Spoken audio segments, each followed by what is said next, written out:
Short cartoon दुनिया में आपका स्वागत है।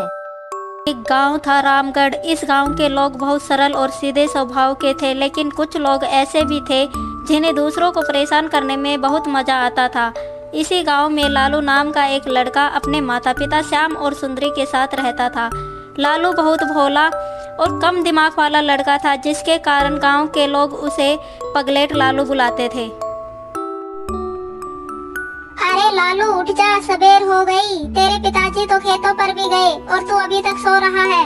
तेरे पिताजी खेतों पर बुलाकर गए हैं तुझे, और जाते वक्त उनका खाना ले जाना। मैं पानी भरने जा रही हूँ।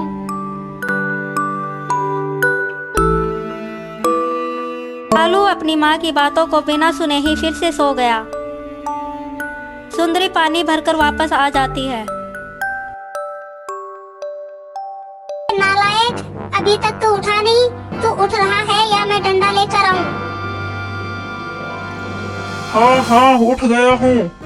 अरे माँ, अभी तो ठीक से सूरज भी नहीं निकला और तू है कि उठ जा लगा रही है।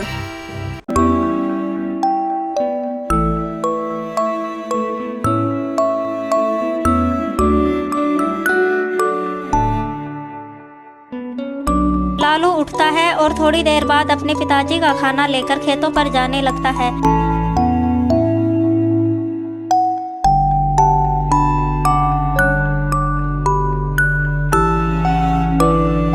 रास्ते में उसे भानु और रमेश मिलते हैं। ओए देख देख, पगलेट लालू आ रहा है। देख, मुझे पगलेट मत बोल, मैं कह देता हूँ तुझे। पगलेट को पगलेट नहीं तो क्या चतुर्तास बोलेंगे? ऐसे पगलेट लालू, तुम जा कहाँ रहे हो? वैसे मैं अपने पिताजी को खाना देने खेतों पर जा रहा हूँ।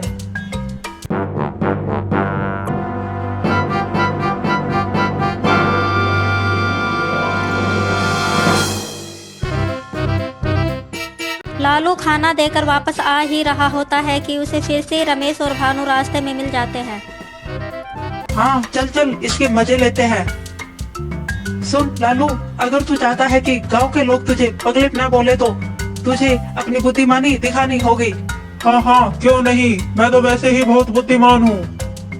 तू वो जो कुत्ता देख रहा है, तुझे उसकी पूंछ सीधी करनी होगी। अगर तूने ये काम कर दिया तो हम गांव वाले समझ जाएंगे कि तू बहुत बुद्धिमान है और हम कभी तुझे पगलेट नहीं बोलेंगे। ये लोग कितने पागल हैं, ये तो चुटकियों का काम है, मैं ऐसे ही कर दूंगा। अरे लालू, तुझे वक्त चाहिए तो तू इसे अपने घर ले जा और कल इसकी पूंछ सीधी करके ले आना। हाँ हाँ ठीक है, मैं कल गांव वालों को पता लग जाएगा कि मैं कितना बुद्धिमान हूँ।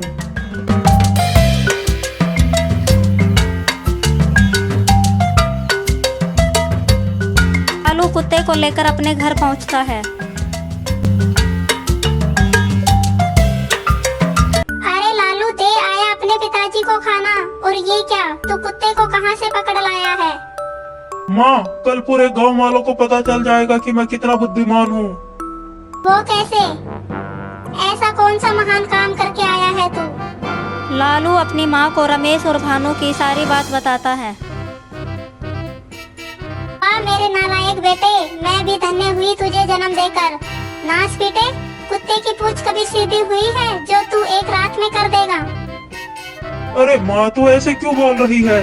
तू ही तो कहती है कि कोशिश करने से हर काम होता है। हाँ मेरे लाल, लेकिन ऐसे काम करने के लिए थोड़ी न बोला था। कुत्ते की पूंछ कभी सीधी देखी है तूने? भानु और रमेश ने तुझे फिर से बुद्धू बनाया है और तू फिर से उनकी बातों में आ गया। क्या मैं फिर से बुद्धू बन गया माँ?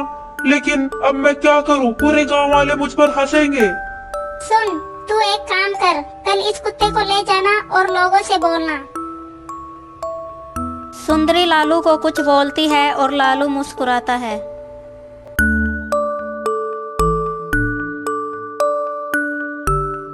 दूसरे दिन गांव के लोग और रमेश और भानु लालू को उसी स्थान पर मिलते हैं। अरे लालू, कुत्ते की पूंछ सीधी कर दी? हाँ, मैंने ये काम कर दिया। अब तुम लोग मुझे पगलेट नहीं बोलोगे, लेकिन कुत्ते की पूंछ सीधी हर किसी को नहीं दिखेगी। उसे ही पूंछ सीधी दिखेगी जो गांव का सबसे समझदार और बुद्धिमान इंसान होगा। ये सुनकर सब लोग एक दूसरे को देखते हैं और बोलते हैं, हाँ सीधी है, तेरी पूंछ सीधी है। रमेश और भानु, तुम्हें कुत्ते की पूंछ सीधी दिखी कि नहीं? हाँ हाँ, हम अंधे थोड़े ना है, सीधी पूंछ सीधी ही दिखेगी ना। वाह माँ, तुम्हारी योजना तो काम आ गई। रमेश और भानु खुद ही अपने जाल में फंस गए और लालू हंसता हुआ अपने घर चला गया। ऐसी ही मजेदार कहानी देखने के लिए इन शॉर्ट कार्टून दुनिया को शेयर एंड सब्सक्राइब करें। Thank you.